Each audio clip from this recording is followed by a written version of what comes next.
ఈసారి ఎన్నికల ఫలితాలు తమను ఆశ్చర్యానికి గురిచేశాయని వైఎస్ జగన్ వ్యాఖ్యానించారు. ఆంధ్రప్రదేశ్ శాసనసభ ఎన్నికల్లో ఘోర ఫలితాలను చవిచూసిన తర్వాత వైకాపా అధినేత వైఎస్ జగన్ ప్రెస్ కాన్ఫరెన్స్ లో మాట్లాడారు. ఇలాంటి ఫలితాలను ఊహించలేదన్నారు. అక్కా చెల్లెమ్మల ఓట్లు ఎటు పోయాయో అర్థం కావడం లేదని పేర్కొన్నారు. పింఛన్లు అందుకున్న అవ్వాతాతల ఓట్లు ఏమయ్యాయో తెలియడం లేదన్నారు. ఎన్నో పథకాలతో ప్రజలకు అండగా ఉన్నాం. పథకాలు అందుకున్న వారి ఆప్యాయత ఏమైందో తెలియదు. ప్రజలకు మంచి చేసినా ఓటమి పాలయ్యాం. 54 లక్షల మంది రైతులకు పెట్టుబడి సాయం చేశాం. రైతన్నలను అన్ని రకాలుగా ఆదుకున్నాం. అరకోటి రైతన్న ప్రేమ ఏమైందో అర్థం కావడం లేదు. డ్వాక్రా మహిళలు, ఆటో డ్రైవర్లు, గీత కార్మికులు, మత్స్యకారులకు అండగా ఉన్నాం. ఇన్ని కోట్ల మందికి ఎంతో మేలు చేసినా ఓడిపోయాం. మేనిఫెస్టో హామీలను 99% అమలు చేశాం. పేద పిల్లల చదువుల కోసం ఎంతో సాయం చేశాం. గ్రామాల్లో ఎన్నడూ చూడని సచివాలయ వ్యవస్థ ఏర్పాటు చేశాం. అయినా ప్రజల తీర్పును తాము తీసుకుంటాం. మంచి చేయడానికి ఎప్పుడు ముందుంటాం. పేదవాడికి అండగా ఉంటూ గలం విప్పుతాం. కూటమిలోని భాజపా, చంద్రబాబు, పవన్ కళ్యాణ్ కు అభినందనలు. 66 లక్షల మంది అవ్వాతాతలకు 40% తగ్గించుకోలేకపోయారు. ఎన్ని కష్టాలు వచ్చినా వితంతులకు, ముందుకు వికలాంగులకు సాగుతాం అని జగన్ వ్యాఖ్యానించారు.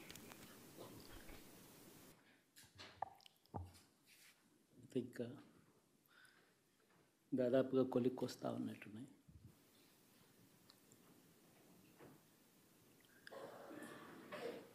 చూసిన ఫలితాలు జరిగిన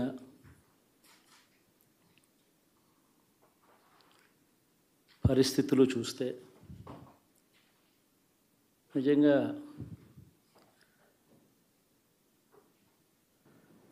ఆశ్చర్యంగా కూడా ఉన్నాయి.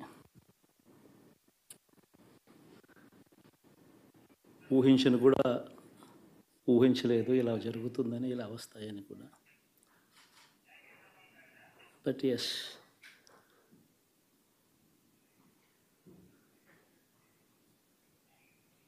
అమ్మఒడి అందుకున్న 53 లక్షల మంది తల్లులకు మంచి చేసినాం. పిల్లలు బాగుండాలి, వాళ్ళ చదువులు బాగుండాలని తాపత్రయపడుతూ అడుగులు వేసాం. మరి అక్క చెల్లెమ్మల ఓట్లు ఏమయ్యాయో తెలీదు. 66 లక్షల మంది అవ్వాతాతలకు, వితంతులకు, వికలాంగులకు గతంలో ఎప్పుడు జరగని విధంగా మంచి చేశాం. వారి కష్టాల్లో తోడుగా ఉంటూ, వారి కష్టాన్ని అర్థం చేసుకుంటూ, వారి ఇంటికే పంపించే వ్యవస్థను సైతం తీసుకొస్తూ, గతంలో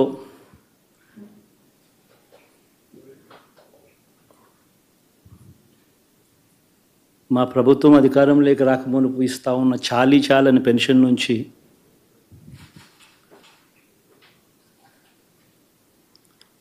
ఎంతో మంచి చేస్తూ అడుగులు వేసినా కూడా ఆ అవ్వాతాతలు చూపిన ఆప్యాయత ఏమైందో కూడా తెలియడం లేదు. దాదాపుగా 1,05,00,000 మందికి, పొదుపు సంఘాల అక్క చెల్లెమ్మలకు మంచి జరిగిస్తూ, వారి కష్టాలనే మా కష్టాలుగా భావిస్తూ,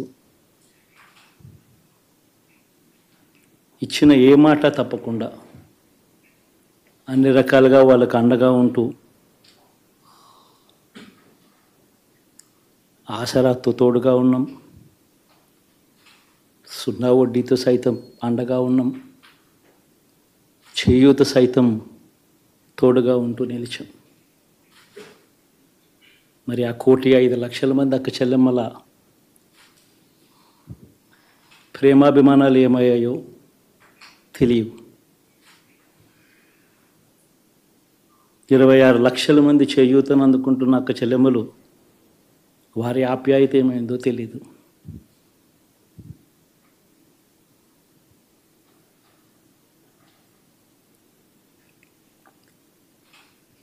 పిల్లల చదువుల కోసం ఏ తల్లి ఏ తండ్రి ఇబ్బంది పడకూడదు అని మొట్టమొదటిసారిగా పూర్తి ఫీజులు ఇస్తూ తీసుకొచ్చి అందగా నిలిచాం.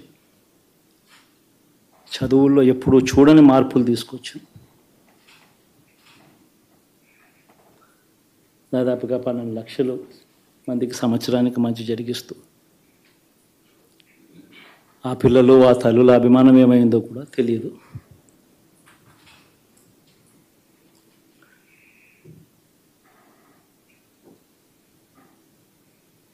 దాదాపుగా 54 లక్షల మంది రైతన్నలకు గతంలో ఎప్పుడూ చూడని విధంగా జరగని విధంగా పెట్టుబడికి సహాయంగా అందించే కార్యక్రమం మొట్టమొదటిగా జరిగింది మన ప్రభుత్వం వచ్చాకే.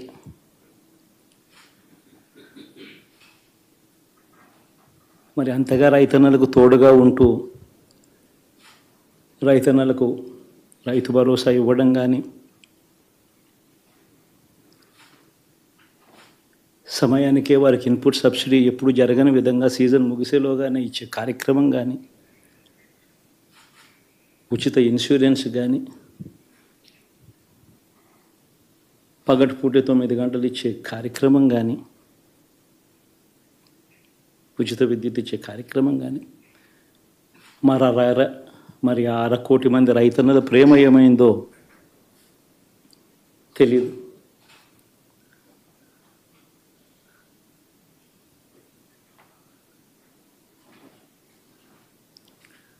మరి ఇన్ని కోట్ల మందికి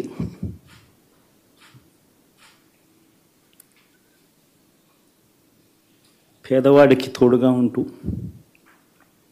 ఆటో డ్రైవర్లు నడుపుకుంటా ఉన్న వాళ్ళు ఆటోలు దోలుకుంటూ టాక్సీలు దోలుకుంటూ ఇబ్బంది పడకూడదని వారికి అండగా ఉంటూ ఓ వాహనమిత్ర,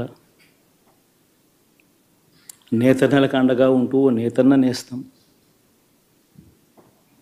మత్స్యకారులకు తోడుగా ఉంటూ మత్స్యకార భరోసా, ఫుట్పాత్ మీద చిన్న చిన్న ఇడ్లీ షాపులు పెట్టుకొని నడుపుకుంటూ, చిన్న చిన్న బంకులు పెట్టుకొని నడుపుకుంటూ, చిన్న చిన్న వ్యాపారాలు చేసుకుంటా ఉన్న వీళ్లకు, నా అక్క చెల్లెమ్మలకు, నా అన్నదమ్మలకు మంచి జరగాలని ఆరాటపడుతూ వాళ్ళకు ఒక తోడు, నా రజకులకు, నా నాయి బ్రాహ్మణులకు, నా టైలర్లకు అని అండగా ఉంటూ వారికి ఒక చేదోడు. మరి ఇన్ని లక్షల మందికి ఇంత మంచి చేసి, ఇన్ని కోట్ల మందికి, లక్షలు కూడా కాదు, కోట్ల మందికి మంచి జరిగించి, ఎప్పుడు జరగని విధంగా మేనిఫెస్టో అంటే ఒక చెత్తబుట్టలో పడేసే డాక్యుమెంట్ కాదు. ఒక మేనిఫెస్టో అంటే ఒక బైబిల్ అని, ఒక ఖురాన్ అని, ఒక భగవద్గీత అని మొట్టమొదటి రోజు నుంచి కూడా భావిస్తూ ఏకంగా 99% వాగ్దానాలు అమలు చేసి అంతే చిత్తశుద్ధితో ఆ మేనిఫెస్టోను కూడా అక్క చెల్లెమ్మల ఇంట్లోకి తీసుకొని వెళ్ళి చూపించి మీరే టిక్కు పెట్టండి అనే నిబద్ధత గల ప్రభుత్వంగా పనిచేసాం. ఇప్పుడు జరగని విధంగా పిల్లల చదువులు, పేదరికం పోవాలి అని అంటే పిల్లల చదువులకు క్వాలిటీ ఎడ్యుకేషన్ అవసరం అని మొట్టమొదటిసారిగా ఇంగ్లీష్ మీడియంను వ్యతిరేకిస్తున్న వాళ్ళందరూ పెత్తందారులతో యుద్ధం చేసి సైతం పిల్లలకి ఇంగ్లీష్ మీడియం తీసుకొని రావడమే కాకుండా టోఫుల్, ఐబీ లాంటి కళలు కూడా కలం. ఆ పేద పిల్లలకు అండగా నిలబడాలని, తోడుగా ఉండాలని, వారి చరిత్రలు మార్చాలని, ఎప్పుడు చూడని విధంగా గ్రామ స్థాయిలోనే సచివాలయ వ్యవస్థ, వాలంటీర్ల వ్యవస్థ తీసుకొచ్చి ప్రతి ఇంటికి సేవను అందించే కార్యక్రమం చేశాం. వివక్ష లేకుండా, కరప్షన్ లేకుండా దాదాపుగా 2,70,000 కోట్ల రూపాయల పైచిలకు ఇంటి వద్దకి అందించగలిగాం.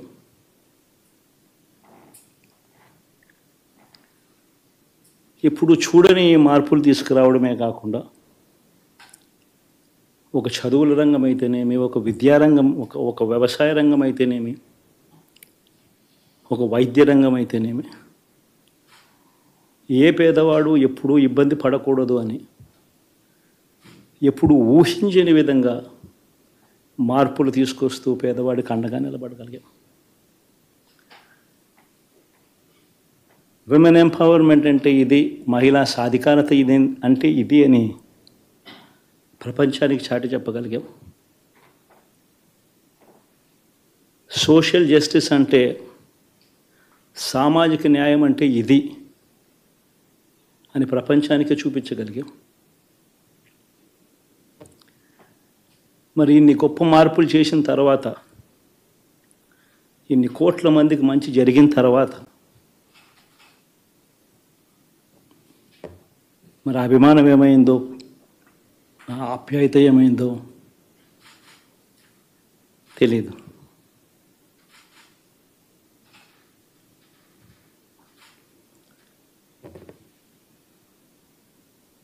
ఎవరో మోసం చేశారు, ఎవరో అన్యాయం చేశారు అని చెప్పి అనొచ్చు, కానీ ఆధారాలు లేవు.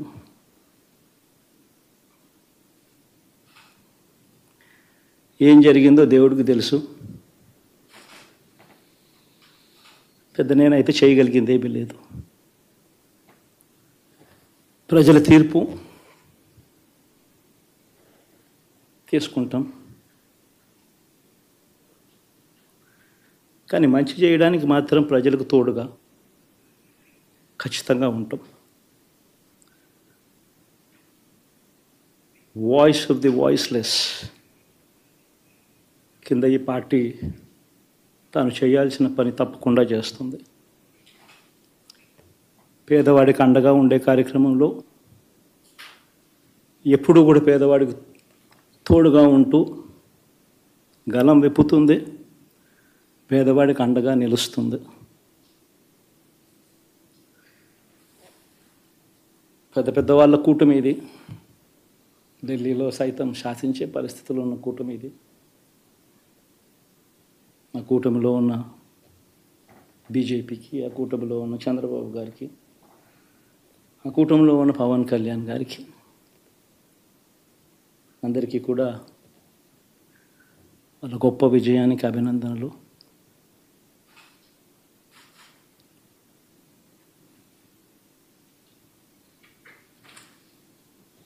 ఓడిపోయినా కూడా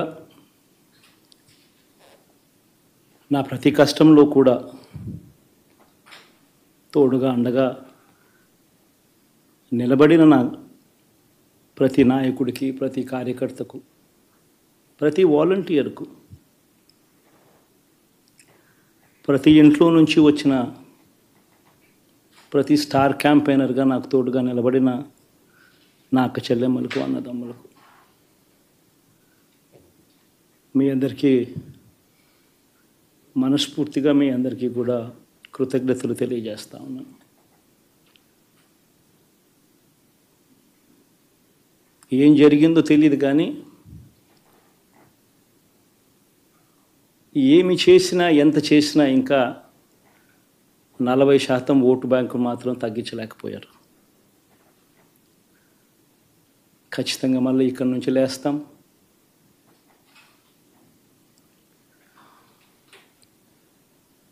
మళ్ళీ ఇక్కడి నుంచి గుండె ధైర్యంతో నిలబడి మళ్ళీ లేస్తాం. ప్రతిపక్షంలో ఉండడం కొత్త కాదు, పోరాటాలు చేయడం అంతకన్నా కొత్త కాదు. నా రాజకీయ జీవితం అంతా కూడా ప్రతిపక్షంలోనే గడిపా, ఈ 5 సంవత్సరాలు తప్ప. పోరాటాలే చేశా, రాజకీయ జీవితంలో ఎవడు చూడని కష్టాలు కూడా అనుభవించా.